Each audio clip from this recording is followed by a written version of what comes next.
Hi అండి, నేను మీ స్వప్న. ఈరోజు ఎంత టేస్టీగా ఉండి మినపగారలు ఎలా వేసుకోవాలో చూద్దామండి. ముందుగా 2 గ్లాసులు మినపప్పు గంట ముందు నానబోసుకోవాలండి.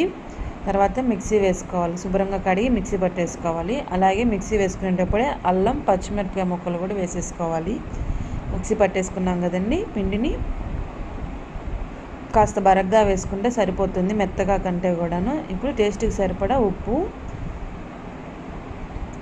మీ టేస్ట్కి సరిపోని వేసుకోండి చూసి. అలాగే సన్నగా తరిగి పెట్టుకున్న ఉల్లిపాయ ముక్కలు, కరివేపాకు కూడా వేసుకొని కలుపుకుందామండి. మీకు గారెలలో కనుక జీలకర్ర వేసే అలవాటు ఉంటే ఖచ్చితంగా వేసుకోండి. అయితే నేను జీలకర్ర వేయను.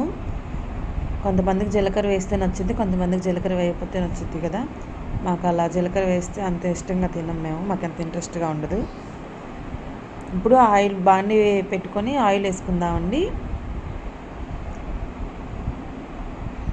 ఆయిల్ హీట్ ఎక్కింది కదా, ఇప్పుడు పల్చగా గారెలు పాల ప్యాకెట్ మీద కానీ ఏదన్నా సరే కవర్ మీద వేసి చక్కగా పల్చగా నొక్కి గారెలు వేసుకుందామండి.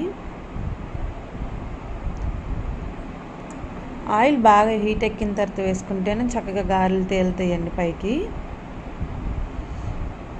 2 పక్కల ఎర్రగా చక్కగా కాల్చుకుందాం గారెలు.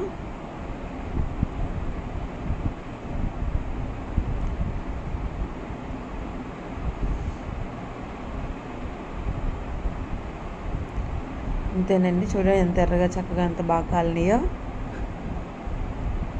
ఒక ప్లేట్లో తీసేసుకుందామండి. అంతేనండి, ఎంతో టేస్టీగా ఉండే మినపగారెలు రెడీ.